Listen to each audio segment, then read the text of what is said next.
Hallo, lieve luisteraars. Vandaag leer je weer hoe je in het Nederlands over je werk praat. We laten zien hoe je zeker en duidelijk over werk spreekt. Ik geef veel voorbeelden en we leren de belangrijkste zinnen en woorden. Zo leren we allemaal stap voor stap. Dat klinkt goed. Veel leerlingen weten niet hoe ze over hun beroep moeten praten. Dat is heel normaal. Je werk kan iets heel persoonlijks zijn. Juist daarom is het belangrijk erover te praten. Waarom heb je dit onderwerp voor vandaag gekozen? Omdat werk iedereen raakt. Iedereen heeft een beroep of is nog op weg daarheen. Of je nu arts, leraar of metselaar bent, we werken allemaal om geld te verdienen. Met de juiste woorden voel je je zekerder. Bovendien heeft het Nederlands veel interessante uitdrukkingen die je makkelijk kunt leren. En nu een vraag aan jullie. Wat is jouw beroep? Wat doe je voor werk? Schrijf het gerust in de reacties. Werk je nu? Of studeer je? Of volg je een opleiding? Schrijf dat ook in de reacties. Je kunt bijvoorbeeld schrijven: ik werk als verkoper. Of ik ben lerares van beroep. Of je schrijft: ik studeer geneeskunde. Ik ben student. Of ik volg een opleiding tot kok. Als je nu geen baan hebt, kun je schrijven: ik zoek werk. Of ik zit nog in mijn opleiding. Schrijf 1 zin over jezelf in de reacties. Oefen zo het schrijven. Dan voel je je zekerder wanneer je over je werk praat. Ik denk terug aan mijn eerste baan als serveerster in Nederland. Ik was toen erg nerveus. Oh, vertel alsjeblieft meer. Onze luisteraars kennen dit vast ook. Ik werkte in een restaurant.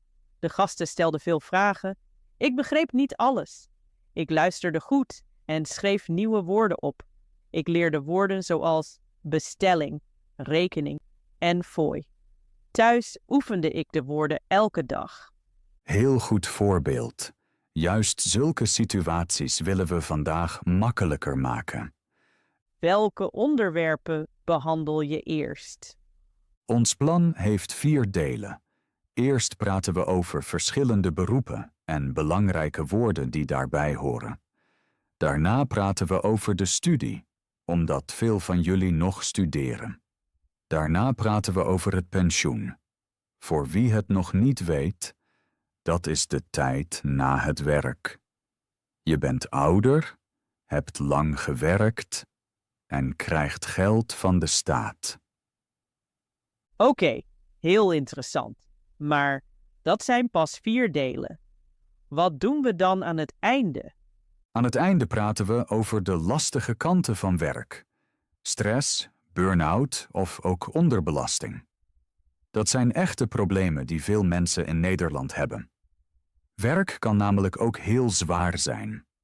We bespreken hoe je in het dagelijks leven met zulke situaties omgaat en gezond en blij blijft. Klinkt duidelijk. Ik ben er klaar voor. Dan beginnen we met het eerste deel.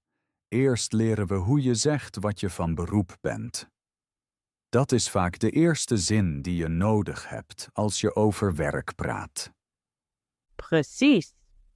Veel leerlingen vragen zich af hoe je dat correct in het Nederlands zegt. Een heel eenvoudige en belangrijke structuur is: ik werk als ober. Of ik werk als verkoper. Deze vorm gebruik je heel vaak. Je kunt ook zeggen: ik ben lerares van beroep of ik ben monteur van beroep. Beide vormen zijn juist en heel typisch in het Nederlands. Je kunt ze in het dagelijks leven goed gebruiken. Nu weten we hoe je over je eigen beroep praat. Maar hoe vraag je naar het beroep van anderen? Dat is een heel goede vraag. Er zijn eenvoudige en beleefde vragen die je vaak gebruikt. Welke vraag is het belangrijkst? De eenvoudigste vraag is: Wat voor werk doe je? Deze vraag hoor je vaak. En als je beleefder wilt zijn, Dan kun je zeggen, wat doet u voor werk?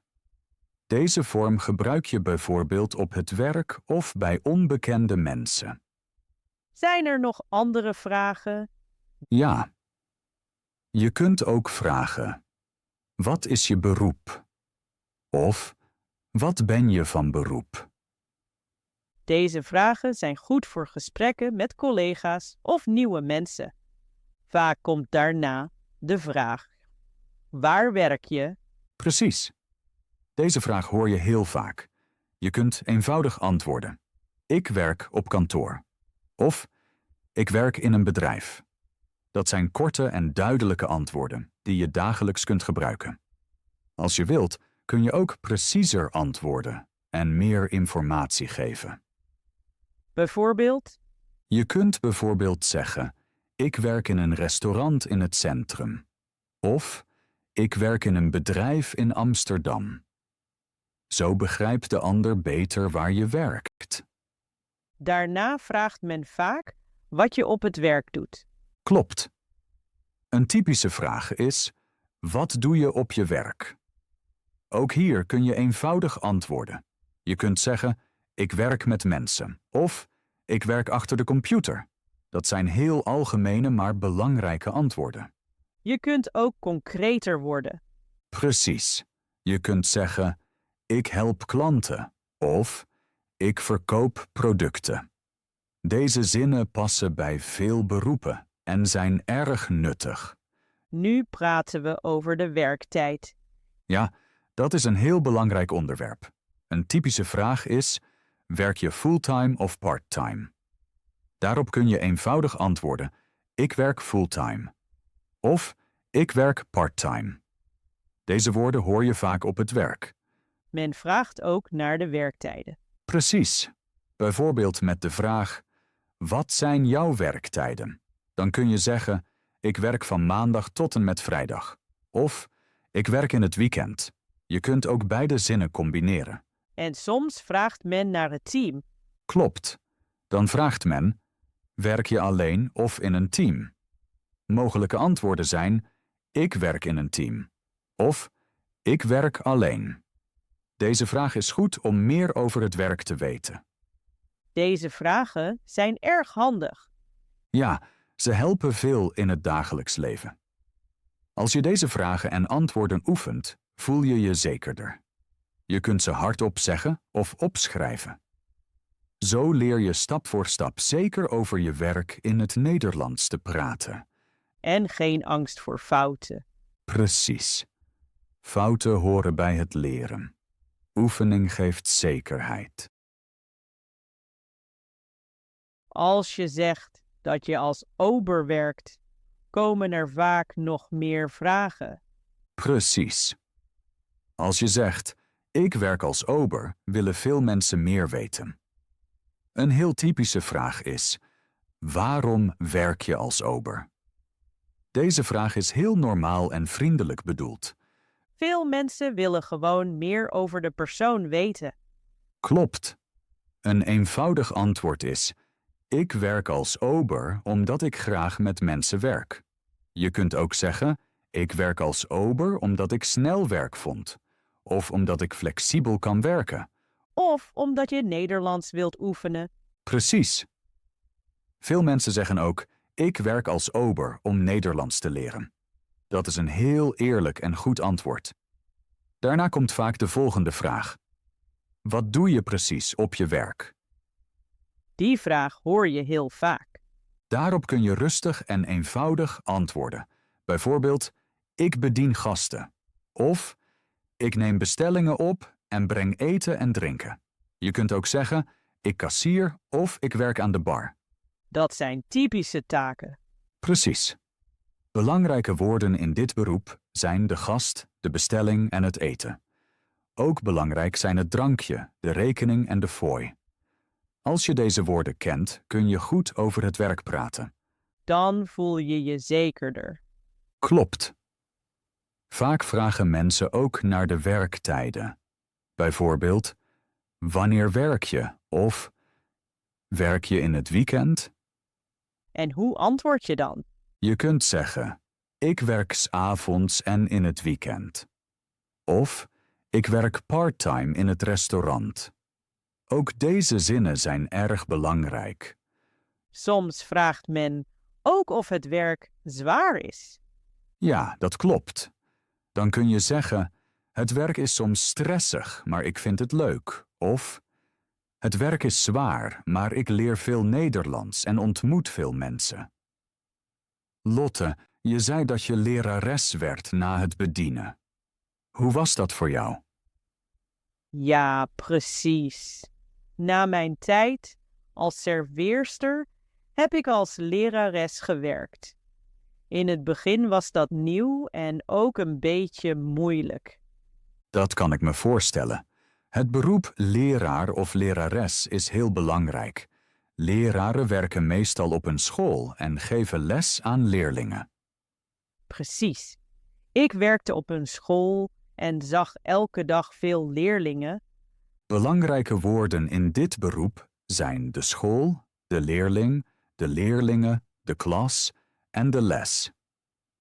Lesgeven betekent iets uitleggen en leren. Ik gaf Nederlands en sprak veel met leerlingen. Heel goed. Typische taken van leraren zijn lesgeven, uitleggen, vragen beantwoorden en opdrachten geven. Leraren staan vaak voor een klas. Ja, ik heb veel gesproken en veel vragen beantwoord. Een ander belangrijk woord is het uur. Leraren hebben lesuren. Bijvoorbeeld, ik heb vandaag 5 uur les. Precies. Je hebt een rooster. Klopt. Het rooster laat zien wanneer je welke klas hebt. Andere belangrijke woorden zijn de pauze, het huiswerk en het examen. De leerlingen hadden vaak veel vragen over het huiswerk. Ja, dat is normaal. Leraren helpen leerlingen bij het leren. Daarom zeggen veel mensen, ik werk graag als leraar omdat ik graag met kinderen of jongeren werk. Dat was bij mij ook zo. Mensen vragen ook vaak, waarom ben je leraar geworden? Een eenvoudig antwoord is, ik ben leraar geworden omdat ik graag uitleg en anderen help. Of omdat je kennis wilt doorgeven. Precies. Dat is een heel goede reden. Het beroep leraar is soms vermoeiend, maar ook heel zinvol. Ja, ik heb veel geleerd. We hebben nu over het beroep ober en het beroep leraar gesproken. Dat zijn beroepen waarin je veel praat en met mensen werkt. Maar er zijn ook veel beroepen waarin je meer met je handen werkt. Precies. Die beroepen noemen we ambachtelijke beroepen. Vakmensen werken vaak lichamelijk. Ze bouwen, repareren of werken met gereedschap. Typische ambachtelijke beroepen zijn de metselaar, de elektricien of de timmerman. Je ziet deze beroepen overal. Ja. Vakmensen werken bijvoorbeeld op een bouwplaats, in een werkplaats of bij klanten thuis. Belangrijke woorden zijn de bouwplaats, het gereedschap, de werkplaats en de klant. En je hebt vaak speciale kleding nodig. Precies, bijvoorbeeld veiligheidsschoenen, een helm of handschoenen. Veiligheid is in ambachtelijke beroepen erg belangrijk. De taal is daar vaak heel direct. Dat klopt. Je hoort vaak korte zinnen zoals dit moet gerepareerd worden of het werk is klaar. En men werkt vaak in een team. Klopt. Teamwerk is belangrijk. Daarom hoor je woorden zoals de collega, helpen en samenwerken. Veel leerlingen werken in het ambacht. Ja. Daarom bekijken we deze beroepen nu van dichtbij en leren we belangrijke woorden en zinnen. Zo kun je ook in ambachtelijke beroepen zeker in het Nederlands praten. Nu praten we over de studie. Een studie is voor veel mensen een belangrijke stap op weg naar werk. Precies. Veel leerlingen studeren nu of plannen een studie voor de toekomst. Een studie bereidt vaak op een beroep voor. Je leert vakkennis en verzamelt ervaring voor later. En niet iedereen studeert, maar het is toch een belangrijk onderwerp. Klopt. Eerst kijken we hoe je zegt dat je studeert. Een heel eenvoudige zin is: ik studeer informatica. Of, ik studeer geneeskunde. Je kunt ook zeggen: ik ben student. Of ik ben studente. En waar studeer je? Je studeert aan een universiteit of aan een hogeschool. Bijvoorbeeld, ik studeer aan de Universiteit Utrecht. Dat zijn belangrijke woorden. Precies. Belangrijke woorden zijn de studie, de student, de studente, de universiteit en de hogeschool.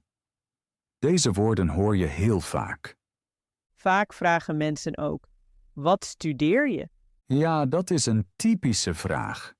Je kunt eenvoudig antwoorden: ik studeer economie. Of ik studeer pedagogiek. En dan komt vaak de volgende vraag. Precies.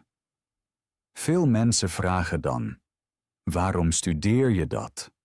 Wat kun je daarop antwoorden? Een eenvoudig antwoord is: ik studeer dat omdat ik later als leraar wil werken. Of ik studeer informatica omdat ik later in een bedrijf wil werken. Je praat dus over de toekomst. Klopt. Belangrijke woorden zijn hier later: de toekomst en het beroep. Studie en beroep horen vaak bij elkaar. Veel leerlingen hebben wensen en plannen. Precies. Je kunt zeggen: mijn plan is een goede studie en daarna een goede baan. Of mijn wens is om in Nederland te werken. Dat zijn mooie zinnen. Ja. Nu praten we over het dagelijks leven tijdens de studie. Veel mensen vragen: hoe is de studie? Hoe kun je dat uitleggen? Ja. We praten nu over het dagelijks leven tijdens de studie. Veel mensen vragen: hoe is de studie eigenlijk? Ik herinner me mijn studie goed. In het begin was alles nieuw voor mij. Bij mij was het hetzelfde. De studie is anders dan de middelbare school. Je moet veel zelf leren. Typische zinnen zijn: ik ga naar het college. Ik leer veel. Ik maak tentamens. Tijdens mijn studie ging ik vaak naar het college en leerde ik thuis. Precies. Belangrijke woorden zijn het college, leren, het tentamen en de pauze. Deze woorden hoor je tijdens de studie heel vaak. Voor mij was de studie soms stressvol, vooral voor tentamens. Dat ken ik ook. Je kunt zeggen: de studie is soms stressvol, maar interessant. Veel studenten voelen dat zo. Veel studenten werken ook naast hun studie. Dat heb ik ook gedaan. Ja, dat is heel typisch. Veel mensen zeggen: ik studeer en werk erbij. Of ik heb een bijbaan. Ik had een bijbaan in het café. Ik werkte in het weekend. Bij mij was het vergelijkbaar. Een bijbaan is een kleine baan naast de studie. Bijvoorbeeld in een restaurant, in de supermarkt of op kantoor. Typische zinnen zijn: ik werk 's avonds, ik werk in het weekend. Studie en werk samen waren soms vermoeiend. Ja, maar je leert er veel van. Nu praten we over vragen die vaak komen. Een typische vraag was bij mij altijd: hoe lang studeer je nog? Precies. Een mogelijk antwoord is: ik studeer nog 2 jaar. Of ik ben bijna klaar met mijn studie. Veel mensen vroegen me ook wat ik na de studie wil doen. Dat is een heel belangrijke vraag. Je kunt zeggen: ik wil na mijn studie als leraar werken. Of ik wil in mijn beroep werken. In het begin wist ik dat nog niet precies. Dat is heel normaal. Je kunt rustig zeggen, ik weet het nog niet precies. Of, ik ben nog niet zeker. Dat hielp me om eerlijk te zijn. Precies. Veel leerlingen hebben wensen voor de toekomst. Mijn wens was een vaste baan en een goed leven. Dat is een heel typische wens. Je kunt zeggen, mijn wens is een vaste baan. Of, mijn wens is een goede toekomst voor mijn familie. Dat zijn heel persoonlijke onderwerpen. Klopt, maar taal helpt om erover te praten. Studie, werk en toekomst horen bij elkaar. Hoe kun je dat goed oefenen? Je kunt 3 eenvoudige zinnen oefenen. 1. Ik studeer. 2. Ik studeer omdat ik later wil werken. 3. Mijn wens is een goede baan. Deze zinnen hielpen mij in het begin ook. Je kunt ze hardop zeggen, opschrijven of in de reacties zetten. Oefening is heel belangrijk. Zo leer je stap voor stap. Precies. Niemand hoeft perfect te zijn. Iedereen heeft zijn eigen weg. Dat vind ik mooi. In het volgende hoofdstuk praten we over het pensioen en later over moeilijke kanten van werk. Nu praten we over een onderwerp dat veel leerlingen nog niet goed kennen. We praten over het pensioen. Ja, het woord pensioen hoor je vaak, maar veel mensen weten niet precies wat het betekent. Precies. Het pensioen is de tijd na het werk. Als je ouder bent en niet meer werkt, krijg je geld. Dat geld heet pensioen. Dus je werkt niet meer, maar krijgt toch geld? Precies. In Nederland krijg je geld van de staat als je lang hebt gewerkt. Dat geld helpt om het leven te betalen. Bijvoorbeeld de huur of het eten. Juist. Belangrijke woorden zijn het pensioen, de gepensioneerde man en de gepensioneerde vrouw. Een gepensioneerde is iemand die niet meer werkt en pensioen krijgt. Mijn grootouders zijn gepensioneerd. Precies. Veel gepensioneerden zeggen, ik ben met pensioen of ik krijg pensioen. Vanaf wanneer krijg je pensioen? Goede vraag. In Nederland krijg je pensioen als je oud genoeg bent. Dat heet pensioensleeftijd. De leeftijd is nu vaak boven de 66 jaar. Dat is nog ver weg voor veel leerlingen. Ja, dat klopt. Maar toch is het goed om het onderwerp te kennen. Nu praten we over sparen voor het pensioen. Wat betekent sparen? Sparen betekent geld opzij zetten. Je geeft niet al het geld uit, maar spaart iets voor later. Bijvoorbeeld elke maand een beetje geld? Precies. Je kunt zeggen, ik spaar geld voor mijn pensioen. Of, ik denk aan mijn toekomst. Veel jonge mensen sparen nog niet. Dat is normaal. Maar veel mensen zeggen later, ik had eerder moeten sparen. Daarom is het goed om er vroeg over te praten. Welke woorden zijn hier belangrijk? Belangrijke woorden zijn sparen, het geld, de toekomst, de rekening en de zekerheid. Zekerheid is een goed woord. Ja. Veel mensen willen zekerheid op oudere leeftijd. Ze willen geen zorgen hebben. Werken alle mensen tot het pensioen? Meestal wel. Veel mensen werken vele jaren, betalen geld aan de staat en krijgen later pensioen. Dat heet het pensioenstelsel, toch? Precies. Het pensioenstelsel is het systeem in een land dat het pensioen regelt. Dat klinkt ingewikkeld. Ja, het systeem is ingewikkeld, maar de taal erbij is eenvoudig. Je kunt zeggen, ik werk, ik betaal in, ik krijg later pensioen. Dat is begrijpelijk. Veel mensen vragen ook, is het pensioen genoeg? Wat antwoord je daarop? Je kunt zeggen, Het pensioen is genoeg voor een eenvoudig leven. Of veel mensen sparen extra. Dus ze sparen extra geld. Precies. Sommige mensen hebben ook een privépensioen. Dat is geld dat je zelf spaart, niet van de staat. Dat is goed om te weten. Ja. Nu praten we over typische vragen over pensioen. Welke vragen hoor je vaak? Bijvoorbeeld, wanneer ga je met pensioen? Of, wil je vroeg met pensioen? En hoe antwoord je? Je kunt zeggen, ik ga met 67 met pensioen. Of, ik weet het nog niet precies. Dat is eerlijk. Precies. Je kunt ook zeggen, ik denk nog niet veel aan het pensioen. Veel leerlingen denken eerst aan werk en studie. Dat klopt, maar pensioen hoort bij het leven. Werk, studie en pensioen zijn delen van één leven. Hoe kun je het onderwerp oefenen? Je kunt eenvoudige zinnen oefenen. Bijvoorbeeld, ik werk, ik spaar geld, ik denk aan de toekomst. Of, mijn ouders zijn met pensioen. Precies. Deze zinnen helpen om over het pensioen te praten.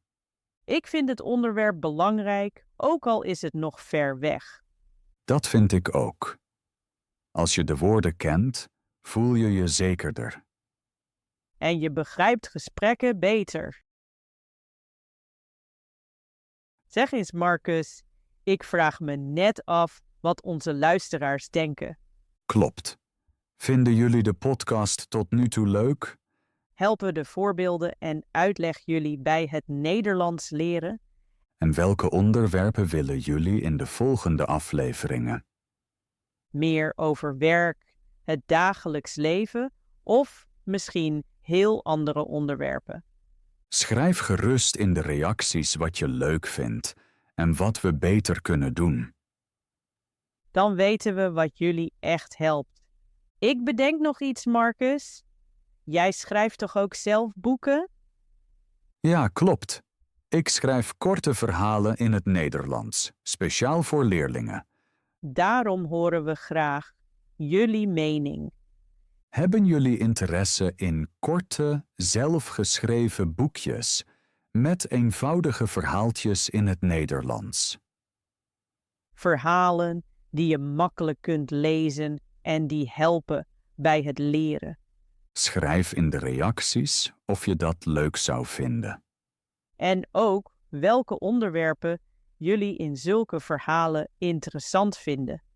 Jullie feedback helpt mij als schrijver en ons als podcastteam heel veel. Nu komen we bij het laatste onderwerp. We praten over de moeilijke kanten van werk. Dit onderwerp is voor ons allebei heel belangrijk, omdat we het zelf hebben meegemaakt. Ja, ik ook. Werk is niet alleen positief. Er zijn tijden dat werk heel zwaar is. Precies. Een heel belangrijk woord is stress. Ik had vroeger vaak stress op het werk. Ik had veel taken en weinig tijd. Dat ken ik ook. Ik was vaak moe na het werk en kon slecht ontspannen. Stress betekent dat je hoofd vol zit. Je denkt steeds aan het werk. Typische zinnen zijn: ik heb veel stress of ik heb een pauze nodig. Bij mij was het extra erg toen ik tegelijk werkte en veel leerde. Ja, dat is voor veel mensen moeilijk. Ik merkte dat ik iets moest veranderen. Ik ben begonnen kleine pauzes te nemen.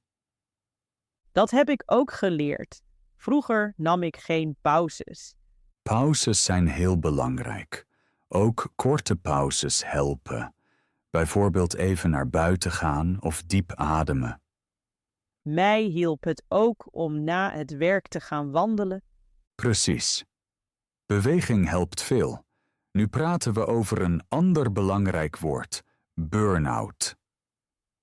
Burn-out klinkt heel ernstig. Ja, burn-out is heel ernstig. Burn-out betekent dat je heel lang stress had en geen energie meer hebt. Ik stond ooit dicht bij een burn-out. Echt? Ja, ik werkte te veel en zorgde te weinig voor mezelf. Ik was moe, prikkelbaar en had geen motivatie meer. Dat klinkt heel zwaar. Dat was het ook. De belangrijkste stap was erover praten. Ik sprak met vrienden en zocht hulp. Dat is niet makkelijk. Nee, maar het is heel belangrijk. Je kunt zeggen, het gaat niet goed met mij. Of, ik heb hulp nodig. Mij hielp het om eerlijk tegen mezelf te zijn. Precies. Eerlijkheid is belangrijk. Een ander probleem op het werk is onderbelasting. Dat had ik ook eens. Onderbelasting betekent dat het werk te makkelijk is of geen zin heeft. Je leert niets nieuws. Ik had het gevoel dat ik stilstond en niet verder kwam. Precies. Mensen zeggen dan vaak, ik verveel me op het werk of ik voel me niet nodig. Dat maakt ook moe. Ja. Bij mij hielp het om nieuwe taken te zoeken. Ik sprak met mijn baas. Dat kost moed. Dat klopt. Maar je kunt eenvoudige zinnen gebruiken. Bijvoorbeeld, ik wil meer leren of ik heb nieuwe taken nodig. Bij mij hielp een baanwisseling. Dat is ook een mogelijkheid. Soms heb je een verandering nodig. Nu praten we over wat ons in het algemeen heeft geholpen. Mij hielp het om grenzen te stellen. Heel belangrijk. Grenzen betekenen dat werk niet alles is. Vrije tijd is net zo belangrijk. Ik heb geleerd na het werk echt pauze te nemen. Ja.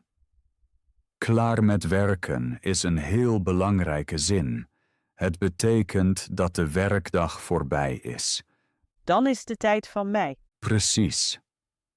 Typische zinnen zijn: na het werk ontspan ik me. Of ik heb tijd voor mezelf nodig. Ik heb ook geleerd om nee te zeggen. Dat is heel belangrijk. Nee zeggen is niet onbeleefd. Het beschermt je gezondheid. Dat wist ik vroeger niet. Ik ook niet. Maar je leert het met de tijd. Werk is belangrijk, maar gezondheid is belangrijker. Dat is een goede boodschap. Ja. Als jullie stress, burn-out of onderbelasting ervaren, zijn jullie niet alleen. Veel mensen hebben deze problemen. Precies. Taal helpt om erover te praten. Als je de juiste woorden kent, kun je hulp vinden. En kleine stappen kunnen veel veranderen. Klopt. Stap voor stap leer je niet alleen Nederlands, maar ook goed voor jezelf te zorgen. Daarmee komen we langzaam aan het einde van deze aflevering. Vandaag hebben we over veel belangrijke onderwerpen gesproken. Precies. We hebben besproken hoe je in het Nederlands over werk en beroep praat. We hebben geleerd hoe je zegt wat je doet en hoe je anderen naar hun beroep vraagt. We hebben ook over verschillende beroepen gesproken, bijvoorbeeld ober, leraar en ambachtelijke beroepen. We hebben daarnaast over de studie gesproken. We bespraken plannen en wensen voor de toekomst en hoe een studie op werk voorbereidt. Een ander belangrijk onderwerp was het pensioen. Ja, we hebben uitgelegd wat pensioen is, waarom het belangrijk is en welke woorden je moet kennen. Tot slot hebben we ook over de moeilijke kanten van werk gesproken. Bijvoorbeeld over stress, burn-out en onderbelasting. En we hebben onze eigen ervaringen gedeeld en verteld wat ons heeft geholpen. We hopen dat deze aflevering jullie heeft geholpen nieuwe woorden te leren. We hopen ook dat je je zekerder in het Nederlands voelt. Als deze aflevering je beviel, kijk dan gerust op ons kanaal. Daar vind je veel meer podcastafleveringen over verschillende onderwerpen. Er zijn afleveringen over dagelijks leven, werk, taal en leven in Nederland. Of je nu beginner bent of al wat meer Nederlands spreekt, Er is voor iedereen wel iets. Je kunt de afleveringen luisteren wanneer en waar je wilt. veel van onze podcasts helpen je stap voor stap bij het leren van Nederlands. En je kunt steeds weer nieuwe woorden en zinnen leren. We vinden het geweldig als je onze podcast luistert en ons volgt. Bedankt voor het luisteren en het meedoen. We wensen jullie veel succes met het leren van Nederlands. Tot de volgende aflevering en luister graag weer. Dag en tot gauw!